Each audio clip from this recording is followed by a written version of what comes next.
Saya lagi iseng-iseng cek webnya OJK, ternyata ada satu artikel yang masih berlaku untuk para nasabah-nasabah pinjol, gitu ya. Nah, artikel ini tersembunyi, ini ya artikelnya ini ya bisa kita lihat gitu ya. Nah, ini artikelnya tersembunyi dan kesannya itu seperti jangan banyak yang tahu deh tentang artikel ini, gitu kan. Karena kalau menurut saya pribadi, kalau banyak yang tahu atau nasabah-nasabah ini pada tahu, industri fintech ini bisa bubar dalam semalam, guys. Iya, hanya dengan satu artikel ini saja. Ya, sangat gila sekali sebenarnya. Maka dari itu artikelnya ini tersembunyi, guys. Ya, ini kalau mau tahu nih dari fungsi utama lembaga pembiayaan terus ibaratnya tuh ya, folder-foldernya tuh, guys. Wah, gila pokoknya folder-foldernya tuh. Sulit sekali untuk ditemui. Gitu kan. Nah, nasabah jangan sampai ada yang tahu. Nanti kalau pinjol dalam semalam bubar, investor asing ini mandang Indonesia itu jelek untuk diinvestasikan, guys.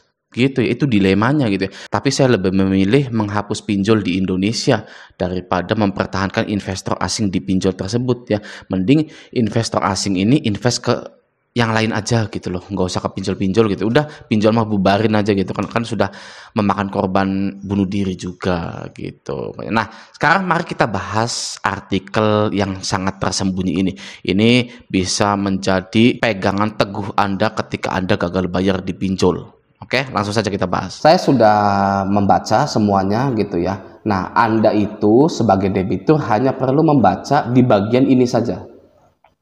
Di bagian FAQ kategori pengguna atau konsumen gitu ya. Selebihnya itu tentang penyelenggara fintechnya, tentang pinjolnya, izin-izinnya gitu ya, aturan-aturan pinjolnya gitu ya. Anda itu hanya ada di sini. Ya, kita sebagai konsumen itu hanya ada di FAQ di sini ya gitu. Oke. Nah, untuk poin nomor 11 ya ini juga tidak penting-penting banget ya. Kita baca ini apa sih gitu kan. Siapa pengguna fintech lending, nggak perlu ya. Yang paling penting ini di poin nomor 20 ya. Apa yang harus saya lakukan apabila pinjaman macet gitu kan.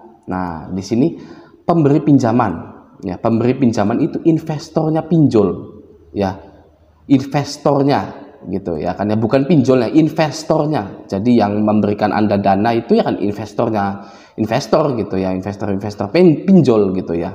Nah, gini, apa yang harus saya lakukan apabila pinjaman macet? Untuk investornya, pemberi pinjamannya ya, melakukan klarifikasi dengan penyelenggara fintech lending terkait status pinjaman yang telah diberikan, memahami syarat dan ketentuan pengguna serta perjanjian pinjaman yang telah disepakati. Pemberi pinjaman juga harus memahami bahwa resiko gagal bayar, perhatikan, resiko gagal bayar maupun keterlambatan yang bukan disebabkan oleh kegagalan sistem penyelenggara fintech lending sepenuhnya menjadi tanggung jawab dari pemberi pinjaman. Titik. Nih di sini titik ya. Tidak ada tanggung jawab dari pemberi pinjaman dan penerima pinjaman ya gitu ya. Jadi ketika galbay itu tanggung jawab dan resikonya pemberi pinjaman ya, bukan tanggung jawab Anda. Enak toh, enak sekali ya seperti itu ya kan. Ini langsung dari OJK-nya loh ya. Anda ketika ditagih oleh debt collector, DC lapangan, DCWA ya kan, ini tanggung jawab Anda gimana nih perihal tagihannya, biasanya kan seperti itu. Loh, itu bukan tanggung jawab saya, itu tanggung jawab dari pemberi pinjaman Kak gitu kan. Itu ya, tanggung jawab dari pemberi pinjaman. Loh, kata siapa Anda seperti itu? Ini kata OJK-nya gitu kan. Nah, nanti ini saya kasih linknya ya agar Anda bisa download PDF ini ya di deskripsi saya gitu ya gitu. Oke, enak sekali itu ya kan. Anda coba baca ya, sepenuhnya menjadi tanggung jawab dari pemberi pinjaman titik ya, tidak ada dan penerima pinjaman gitu ya. Jadi ya tanggung jawab mereka, bukan tanggung jawab Anda gitu kan, kata OJK-nya aja seperti itu gitu ya. Masa saya mau melanggar peraturan OJK ya, gitu kan ya. Oke. Nah, lanjut ya, masih tentang apa yang harus saya lakukan apabila pinjaman macet untuk penerima pinjamannya, untuk kita-kitanya gitu ya, untuk debiturnya gitu ya. Nah, apa saja sih? Nah, melakukan klarifikasi dengan penyelenggara fintech atau pinjol mengenai alasan keterlambatan pembayaran dan memberikan komitmen atas atau kepastian jangka waktu pembayaran kepada penyelenggara pinjol ya. memahami bahwa mekanisme tersebut dapat dilakukan apabila tidak menyimpang dari perjanjian yang telah disepakati pada awal pemberian pinjaman. Oke, di sini ya yang saya tekankan, memberikan klarifikasi ya. Nah, dan memberikan komitmen atau kepastian jangka waktu pembayaran kepada penyelenggara pinjol. Oke, Pak.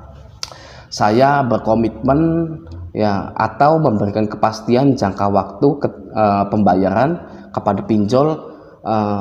Komitmennya saya itu akan bayar 10 tahun kemudian, Pak. Gitu.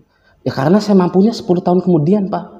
Gitu kan, Pak. Saya lagi, usaha saya lagi nggak bagus, Pak. Ya kan, kerjaan juga, lagi banyak kebutuhan gitu kan. Abis lihat MotoGP di Mandalika saya, Pak, gitu pakai uang pinjol gitu kan. Gitu kan. Nah, sudah toh.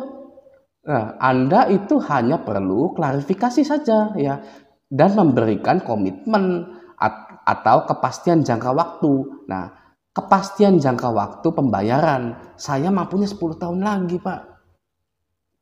Gitu. 5 tahun lagi lah, 10 tahun lagi kelamaan lah, kasihan gitu kan ya, takut bangkrut semua gitu ya, nggak apa-apa bangkrut semua juga. Sebenarnya gitu. Gitu ya. Sudah. Ya. Apakah ya apa yang harus saya lakukan apabila pinjaman macet gitu ya. Di sini Anda tidak ada kata bayar, wajib bayar. Ya kan? Tidak ada kan? Ya, baik kan OJK itu kan ya. Tidak ada kata wajib bayar Anda. Tidak ada, baik sekali OJK itu kepada debitur ya kan, kepada masyarakat itu ya, gitu kan. Karena Anda hanya harus klarifikasi ya kan, memberikan komitmen, kepastian jangka waktu pembayaran ya kan. Saya mampunya 5 tahun ke depan, Pak, bayarnya, komitmen saya 5 tahun ke depan nih, Pak. Ya kan gitu. Atau 10 tahun ke depan lah, takut salah sayanya gitu, takut salah perhitungan gitu kan. Ya boleh saja. Ya, karena peraturan OJK-nya seperti ini, gitu, oke? Nah, di sini memahami bahwa mekanisme tersebut dapat dilakukan apabila tidak menyimpang dari perjanjian yang telah disepakati pada awal pemberian pinjaman. Tidak menyimpang dari perjanjian yang telah disepakati pada awal pemberian pinjaman. Yang pinjolnya saja menyimpang, ya kan? Terus perjanjian yang telah disepakati.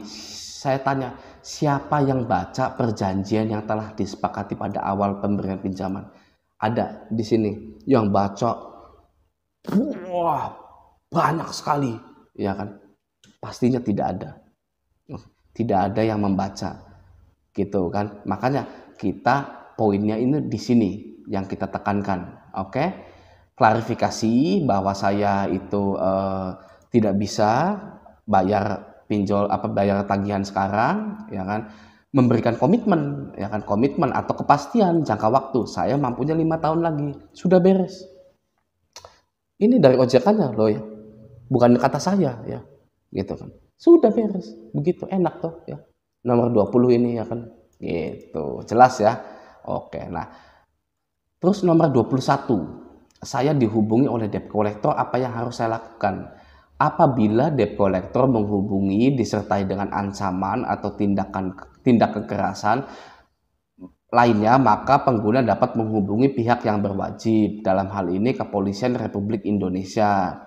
Ya kan, di samping itu pengguna juga dapat melaporkan ke AFPI melalui website AFPI gitu kan, atau telepon ke 150 505 bebas pulsa gitu ya, atau ke OJK gitu ya. Nah, ketika Anda dihubungi dengan ancaman, tindak kekerasan, Anda itu boleh melaporkan ke polisi gitu ya. Gitu. Karena itu melanggar hukum kalau sudah seperti ini ya. Dalam hal ini Kepolisian Republik Indonesia gitu ya. Karena sudah melanggar hukum memakai ancaman atau kekerasan ya kan. DC itu kan biasanya ngancam gitu ya. Saya laporkan Anda ke polisi ya kan. Gitu. Ya, Anda itu sangat enak sekali jadi debitur pinjol itu ya, dilindungi oleh polisi ya kan. Terus peraturannya sangat enak sekali seperti ini, memudahkan masyarakat, memudahkan konsumen gitu ya. Jadi jangan takut, biasa saja Oke, mantap ya.